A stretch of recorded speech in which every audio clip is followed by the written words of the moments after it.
Alrighty. Well, welcome. I think we've got enough folks to get started. And if you miss anything, please know that we are recording today's presentation and we'll post it onto the Foundation's website following today's meeting. So for those of you who don't know me yet, my name is Kendra Garrett, and I'm the chair of the Black Fund Grants Committee. Also, I've been fortunate to work with an amazing group of Black leaders who have built and launched the Black Fund at the Austin Community Foundation over the last 2 years. So I'm incredibly proud to be with you today to share a bit more about our first ever grant making opportunity. But we should have some applause there. And so we've got a package in it, so I want to make sure that we have enough time to cover everything. So we're going to go through the highlights and an overview for you, and then leave plenty of room for at the end for answering any questions that you may have. Again, this is going to be recorded for anyone who may be missing, or if you need to hop off early or step away for a moment. But before we dive in, I wanted to take a moment to introduce you to the Austin Community Foundation staff that supports the Black Fund. We have the amazing Terry Mitchell and Pamela Vincent Owens, who are our amazing co-chairs, and also fundraising mavens who have just had spearheaded the fundraising strategy and efforts over the last 6 months. And also we have Megan Longley, who is the VP of Community Impact at Austin Community Foundations, and will be your resource for any technical questions as we go through this year's grant cycle. So here's our agenda for today. Perfect. Well, we'll start with welcome and introduction. So please drop your name and information into the chat for introductions. And we'll start with an overview of the Black Fund and what our priorities are. And then we will talk about what exactly the grant opportunity is this year. We'll go over the eligibility requirements, which really makes this grant opportunity through the Black Fund so unique. And then we'll dig a bit deeper into the specifics of this year's application and how proposals will be evaluated and grant partners will be selected. And then finally, we will conclude with FAQs and tips for first-time applicants. So now I'm going to turn it over to Terry, who will tell you a little bit more about how and why the Black Fund got started. So take away, Terry. Welcome, beautiful Black people. Co-conspirators, thank you so much for being here today. We are super excited about this. It's truly a monumental milestone in this incredible work. I'm Terry Mitchell, and I'm thrilled to be with you today to talk about the Black Fund strategy and commitment to getting more money in the hands of our community change makers. The Black Fund began with 3 fearless leaders. You've heard from the incredible Kendra Garrett, who is the founder, alongside her other fearless co-founders, Dr. Pierce Burnett, a former HT president and CEO, and Mimi Stiles, founder and ED of Measure. These visionaries wove together the 3 basic facts. Systemic racism in Central Texas perpetuates poor outcomes for our community. There are Black leaders working together to tirelessly address these issues. And yet, Black-led nonprofits continue to be underfunded compared to white-led organizations. Those things in mind, the Black Fund was born at Austin Community Foundation. The Black Fund is focused on unleashing the power of Black-led organizations and uplifting solutions to benefit the Black community in Central Texas. We are driven by data and community voice, and we strive for an equitable, just society that nurtures the growth, economic security, and wellness of Black people. I'd be remiss if I didn't thank the remarkable crew of people who helped us get to launch. Our team at ACF, our steering committee made up of 14 brilliant Black leaders in our community, our founders, our co-chairs, our campaign chair as well, our campaign committee as well. These leaders were critical as we developed our mission, vision, and strategies for change. Part of that work was determining the areas where we thought we would make the greatest impact. Through review of data, and lots of conversation, and I do mean lots. We were here for about 2 years. We landed on supporting the economic security of Black Central Texans through through 4 strategies. That's education, health and wellness, power building, organizing and advocacy, and wealth building. Now, those are really broad categories, and we recognize that. So we knew we had to be a little bit more specific about what exactly we were looking for in each strategy area. Education is a key component to opportunity and success. Unlocking one's passion or purpose through increased knowledge, acquired skills, and life experiences leads to personal fulfillment. For education, we're looking to invest in education initiatives and spaces that support successful outcomes for Black people. We know that traditional educational settings haven't always worked for our community, so we're really open to hearing your innovative solutions for how to connect people with meaningful educational opportunities that work for and with Black Austinites. Health and wellness are key components to long and full life, right? The allostatic load of unequal treatment experienced by Black people manifests in desperate health outcomes. For health and wellness, we want to invest in advancing the mental, physical, and spiritual health and wellness of Black people. Power building, organizing, and advocacy. Well, that is surely a key component to united freedom for Black people. Systemic change occurs at the intersection of readiness and immediate action. When we utilize the power we hold and organize together, we demand a system that works for all.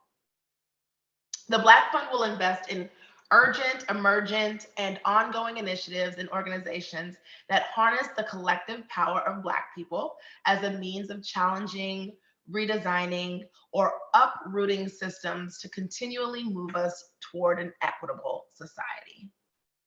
And finally, but perhaps most importantly, certainly in my opinion, wealth building. It is a key component to financial freedom. With every opportunity or hardship, life decisions can come in an instant or with a prepared plan. With financial confidence and flexibility, Black people can make the best decisions for themselves, for their families, and for their communities.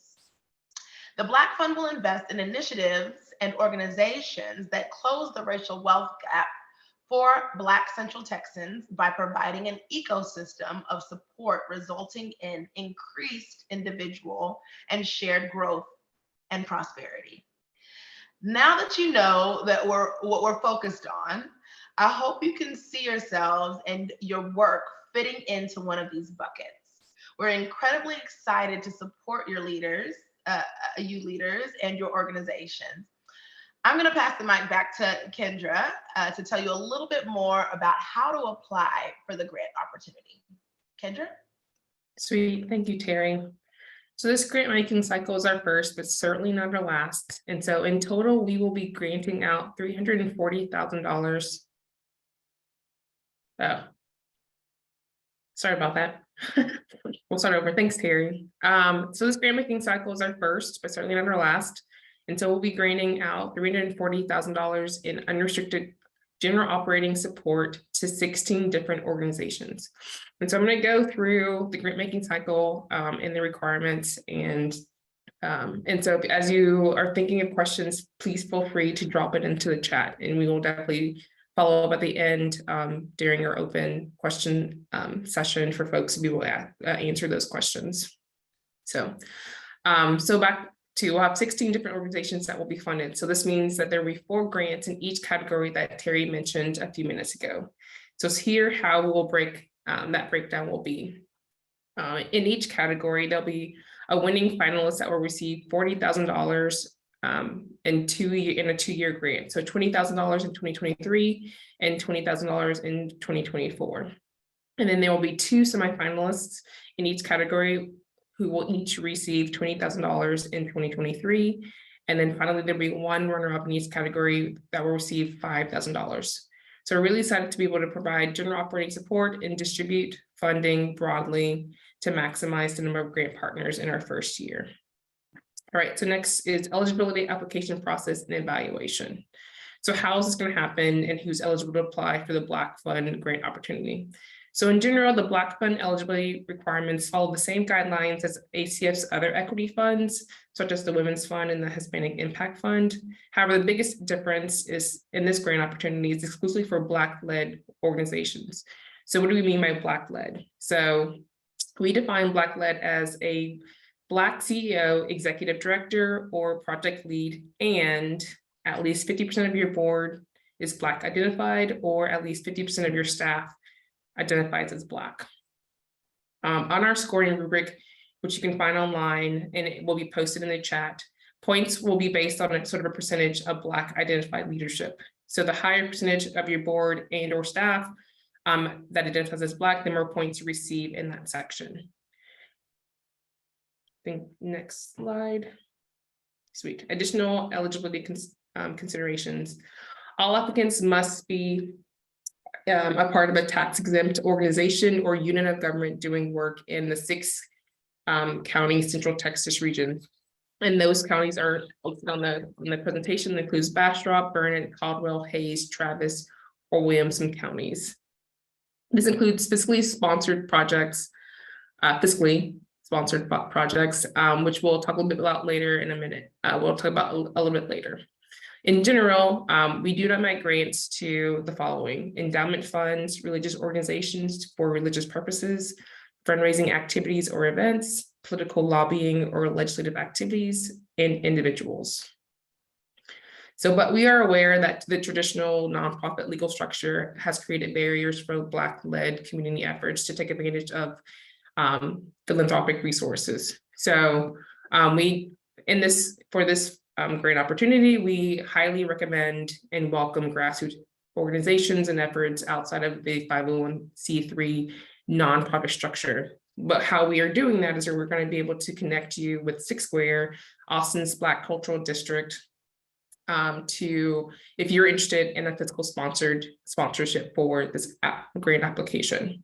So a fiscal sponsor like Six Square will provide fiduciary oversight, financial management, and other administrative services to help you support your charitable effort. Also, this likely goes without saying, but just a reminder, the Black Fund operates independently of ACF's other grant programs. So if you've received a community grant from the Women's Fund or the Hispanic Fund from ACF, you are still eligible to apply for the Black Fund grant. Now I will pass it to Megan Longley, who will share some of the technical details of the application process. Thank you, Kendra, and I'm so glad to be here with you all today. I'm Megan Longley, and I have the privilege of working with Terry and Kendra and Pam and an incredible group of leaders on the grants committee to make the administrative piece of this happen. As you all know, this process is going to start with submitting an application, so we'll start there. But this slide shows you in broad strokes where we're headed through this grant making journey. And one thing that has been really fun is to work with the leaders that you've heard about today to think about how we can change the process to lead to more equitable outcomes in the grant, in our grant making. And so I hope that you'll offer us feedback along the way to make sure that we're hitting the nail on the head there, because that's really important to the effort through the Black Fund as well. Once applications are submitted, the grants committee will be reviewing those and scoring them. Staff takes an initial look at them just to make sure that everybody's eligible.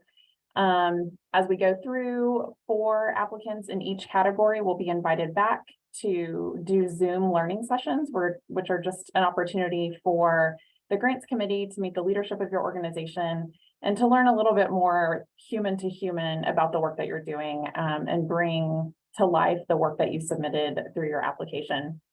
We're really excited to say that everyone that makes it to the Zoom learning session phase will get an award of some level. And so we'll welcome each other in those calls already as partners. And then the process from there is really just about establishing the level of the grant that your organization will receive. The first part, obviously, is to submit your grant. The grant cycle opened last week, and applications are due at 5 o'clock on November the 18th. If you haven't applied to the Community Foundation before, you'll need to log in and create an account. It should be pretty easy, but know that we're here to help if you run into any issues. I'm dropping in the chat a link directly to that grant application or to the online portal. So that'll be the first thing. As Kendra mentioned, if you have applied for the Women's Fund grant opportunity, the Hispanic Impact Fund, or a community grant, you're still eligible. Even if you're in an active grant phase with one of those groups, you're still eligible to apply to the Black Fund as well. Once you've created an account and logged in, there's several different sections, and the point of the application is really just for us to have an initial glimpse into the incredible work that we know that you're already doing. The first part of it will be an eligibility quiz, and that's where we ask you to affirm the things that Kendra mentioned, like, is your organization Black-led as we've defined it in this grant opportunity? Do you affirm that the activities that you're going to propose are not in conflict with our really basic eligibility? And once you answer yes or no, whatever the right answer is to those questions, that will allow you to come into the grant portal. The first questions that we're going to ask you about are around equity, around specifically what the leadership of your organization looks like and whether or not key leaders identify as Black community members. You'll see on the rubric, which we've linked in the chat, that points are awarded based, first and foremost, we prioritize Black leaders. And so you'll see through the scoring rubric that you get more points the more folks that you affirm are in leadership that also identify as Black. One thing that's really important to note is that we're asking you to apply in an impact area. So Terry ran through our 4 impact areas, and we know that your work likely intersects with multiple of those things. Like, no one's doing just health and wellness. There's also likely an educational component to that, or perhaps there's a wealth building component to that. But we're going to ask you to pick a category. If you're doing work, if your organization is doing really specific work in more than one category, we would love to hear about that. We're going to ask you to fill out a separate application for each category. And then your request will move on in the category that gets the highest scores. We're really committed to making 16 grants to 16 different organizations so that we can empower as many leaders doing the work as we can. But if you're doing work in multiple categories, know that we would be interested in hearing about that work across categories. After you have done this part of the application, we get into a more logistic and administrative part of the application. The first one is just to have you tell us some availability that you have in January, which is when we're going to do the Zoom learning sessions. So this is assuming that you make it to the next phase. We would love for you to save those dates on your calendar and on the calendars of anybody that might be involved, so that when we get to scheduling 16 different organizations with all of our grants committee members, we can do that as easily as possible. The other thing that we've done with this grant application is for anybody that has applied for a grant before, you probably know that at the very end, foundations ask for a ton of different attachments, budgets and 990s and board lists and those sorts of things. We're really trying to extend a trust-based philanthropy model through the Black Fund. And so what we're asking for instead is that each of you fills out an assurances checklist. And this is basically going into some standard nonprofit governance and leadership questions. What I hope that you hear about that more than anything today. So we'll ask you to affirm either yes, that a statement is true, or no, that it's not, or NA, that's not applicable. An answer of no or not applicable in the assurances checklist is not a disqualifier. It's just a way for us to know where in your organization's development you are, so that we have an understanding of maybe what support you need, what capacity building you need as we go forward in our consideration. But I hope that you'll hear me say an answer of no does not mean that your application won't make it through in the grant process. That's absolutely not true. We know that everybody's at a different phase. So the only two things that we're going to ask you to attach at the end of the application is your 501c3 letter, and that's either yours that you've gotten for your organization through the IRS or your fiscal sponsor. As Kendra mentioned, we really welcome folks that are doing projects in the community that might not be tied in to the system of nonprofits as it has grown.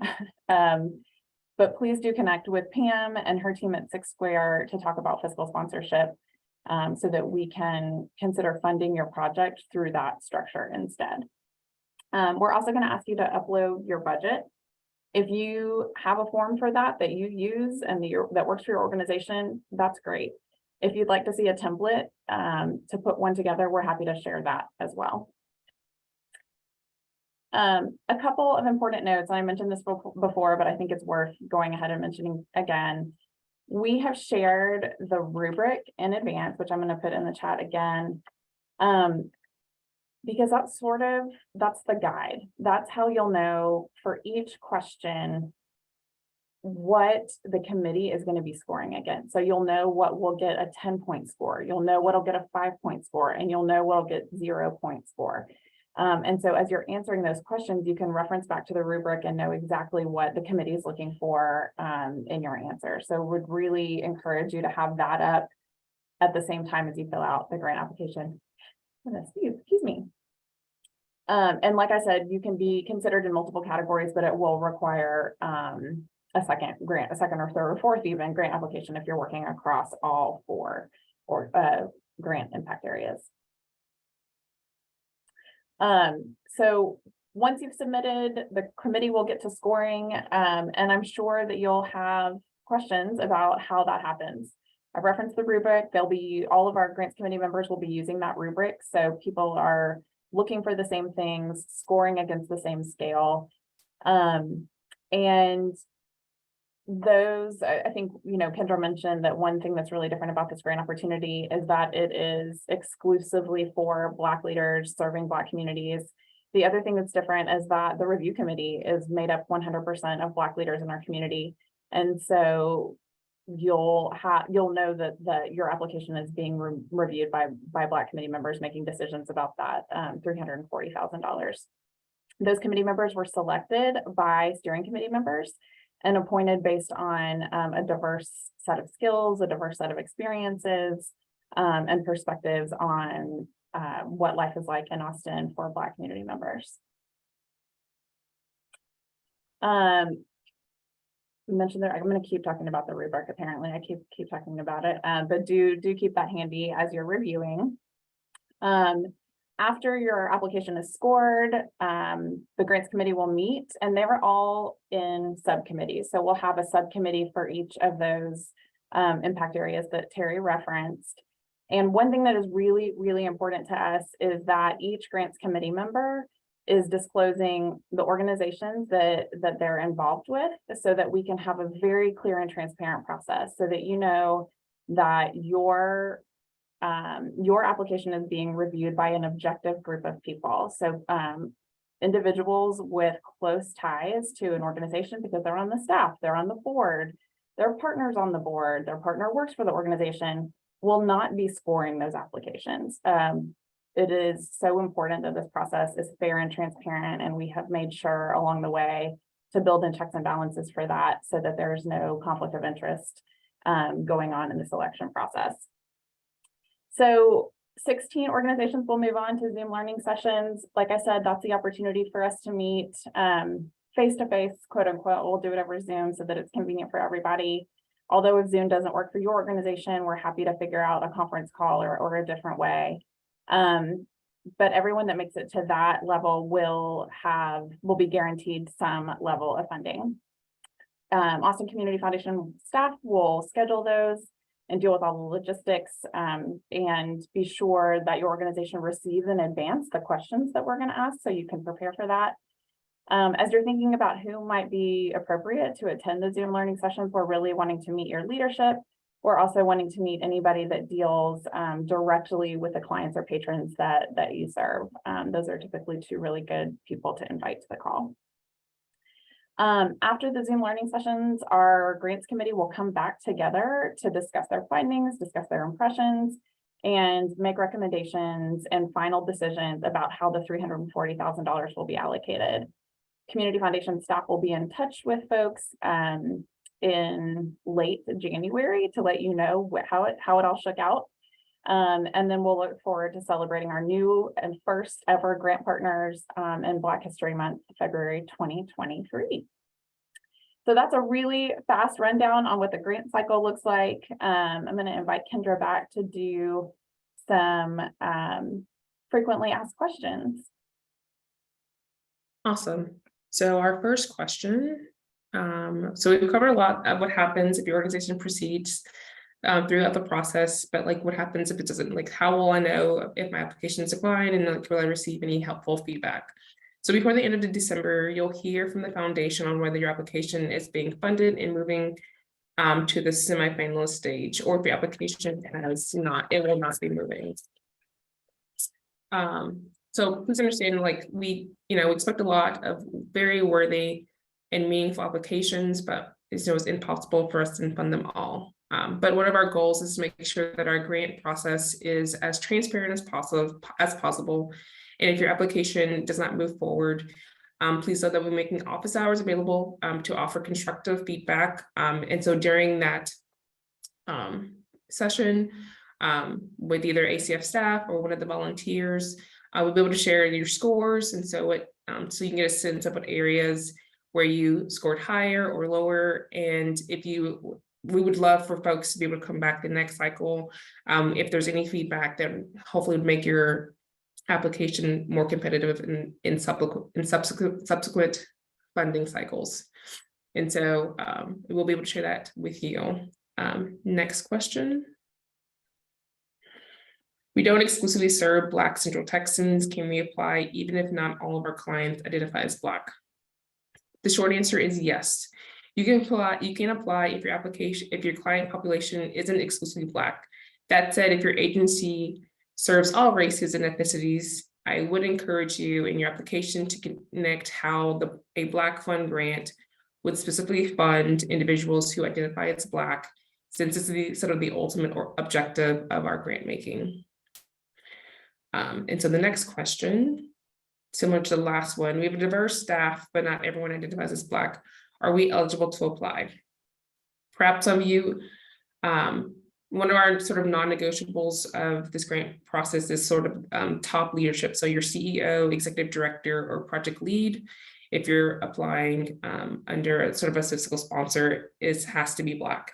But from there, the scoring rubric provides sort of a range of point values, depending on what percentage of your staff or your board leadership identifies as Black. So, but remember, the ultimate goal of the Black Fund is to drive more resources into Black-led and Black-serving organizations that really supports the Black community. And so finally, do you have any tips for first-time applicants? Well, of course we do. We've covered a lot in this webinar, but here are just a few tips that we tend to really see helping first-time applicants. First, there's a reminder about reviewing all the guidelines and scoring rubric again. We can't recommend this enough. We will be, as the grant making committee, kind of using the scoring rubric as a method for us when we review each application. The second tip is there's going to be a lot of folks reading your application. So as you write, keep in mind your audience is very broad and will have a diverse array of lived experience, beliefs, cultures, and expertise. So take care to avoid industry-specific jargon or acronyms and give the needed context. One way to check for this is to have someone not familiar with your program or organization read your application and ask them if they have any questions or if anything is unclear. Really, if they likely do, that means our scores will also have those too. And also the ACF staff is always here to help, but you can do so much more easy. You can do so much. Yeah, it's always here to help. We recommend submitting earlier than the deadline if you can, so that we can help you if there's any last minute questions or any issues arise when you submit your application. Finally, we're going to get to the attendees submitted questions. I'm going to toss it over to Terry. Thanks. Thank you, Kendra, so much. Okay, so this is your time, folks. If you haven't yet, please put your questions in the chat. I'm going to try to scroll up to the most recent question. And let's see here. Sorry, I'm scrolling through all of it. Yeah, go ahead if you see I was it. just gonna say, there's a question in the Q&A from Julia Smith on any advice on what specifically to request funding for, staff or supplies. Yeah, so and everyone chime in where you can, but it's all encompassed currently. We want to know your ideas. We want to know how you need help. This is a general, an unrestricted general operating support grant. So get creative, but also, you know, get realistic on what your current needs are right now. Are there operational or staffing costs? Do you want to fund a specific project that you haven't been able to lift off the ground? It really is truly encompassed here. Kendra, did you want to chime in, or Megan? Yeah, I think it's you know, tailoring your application to what are the needs of your organization and how can this grant opportunity sort of help provide the resources that you need for the work that you're intending to do. Yeah. Thank you. And so another question, do you have to be a nonprofit? Is this also for Black businesses too? And we covered that. This is for nonprofits and community grassroots leaders. Should you have a project that focuses on the community, that's business focused, that may be something that could pertain to the wealth building pillar. However, we are not currently supporting for-profit businesses at this time. Feel free again, anyone that wants to chime in there. Again, keep questions coming. So here's one, Terry, about multiple programs, for example, like on a campus like Houston Tillotson. As the development director, I coordinate access to the funds of various deans. Can I submit more than one application, or will I submit one application for everyone? Well, I think Megan touched on that before. We definitely want you to have, we want you know, yes, if you absolutely need to submit more than one application, please do so. But should you win, it would only be for one thing, as we want to spread it among 16 applicants. Megan, did you want to chime in any additional there? Yeah, universities can be, you know, it's a larger thing. I would encourage you, I'm going to post here in just a minute a link, actually I'll just do it right now, a link to office hours, and that'll be an opportunity to discuss one-on-one questions about your specific organizations. And to the HT development director, I would encourage you to sign in for that, and let's talk about it to develop a plan that works best for HT. Yeah. Carrie mentioned for a workforce development program focused on closing the racial wealth gap, but also offering education, training opportunities, is wealth building the best category to apply. It does sound to be aligned with the wealth building category. I would also recommend that we set up some time to flesh out that idea a little bit more around our office hours. We'll be doing about 2 week long worth of office hours, so there shouldn't really be a reason for anyone not to get in. And should we need to go longer, we will make that available to you all. But we should have more than enough time to work through that. That sounds about right, Carrie. There are multiple, okay, so we talked about that one. Will you be sharing with us a list of attendees' emails so we can be in the community with each other beyond this? That does sound beautiful. We couldn't just give everyone's information away. I apologize. We don't want to breach anyone's confidentiality, and we hadn't asked that up front to share that information and that. Let's see. And I think Megan's currently responding to a question in the Q&A about what kind of reporting does this fund require? Did you want to say that? Sure. I can answer Verbally. it. Yeah, we're still working on it. We haven't finished it, but it would be in line with some of the other community foundation reporting practices, which are really focused on just sharing back what you did. In the application, you'll tell us what success looks like. We know that you get to set that definition, you get to determine that, and we want to know from your perspective if you're hitting the mark on that, not as a way to judge future funding, but just to be in communication and in partnership with each other. We know that reporting can be burdensome and take away from the actual work on the ground that you're doing, and we never want to be in that role. So know that it won't require a burdensome amount of work, and we're always happy to help. We're flexible on reporting, but stay tuned for more information on that. And it looks like we have one more question. I would like to offer pro bono mental health services for BIPOC community, and provide education and promote more Black clinical social workers to enter the mental health field. Do you think that will suffice? Sounds suffices to me. I would definitely suggest that you set up an office hour as well, Robin, but that the work that you're doing there sounds incredible. How unfortunately I had a conflict. I lead a yes, would that fall under power building?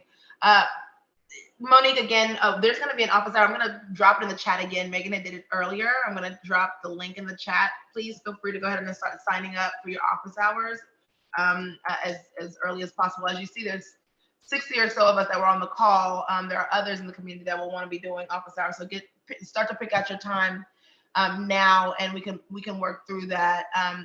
It sounds like power building. It sounds like power building. It also sounds like wealth building. So there might be a little bit more to discuss there, Monique. And thank you for joining. Okay, well, that was quite a bit, and I know that there's a lot. Again, please utilize the link in the chat so that we can speak with you directly one-on-one and discuss your particular project or what you want to consider for the Black Fund with you and how to move it forward. We want to be a resource to you the entire way of this process. We also want this to be something where you give us information on how we're doing and what we can do to improve. We are building the plan and flying it alongside each and every one of you. So we still need that feedback from you, and would welcome that as much as possible. As you draft your applications, please, again, reach out to the staff with any question that you have. I've included a slide with administrative AC. Oh, no, let me get to the slide with admin contact information. We have Megan Longley and Sarah Watson that's there to help. If you know any of the community leaders, including myself, feel free to reach out and we'll help you to navigate the process as well, or at least get you to who you need to go, who you need to get to.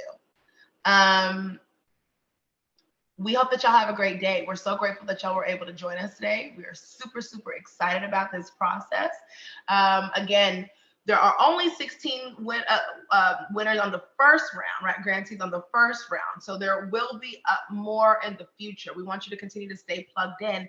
And remember that when one wins, we all win. So we want you to come out and celebrate whatever that looks like in February, regardless if you win or not. Come out and celebrate with us, because we are a community, we're building community, and one person's win is all of our win, okay?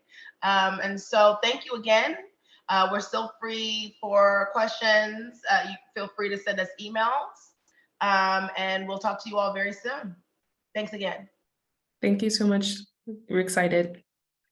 Thank you.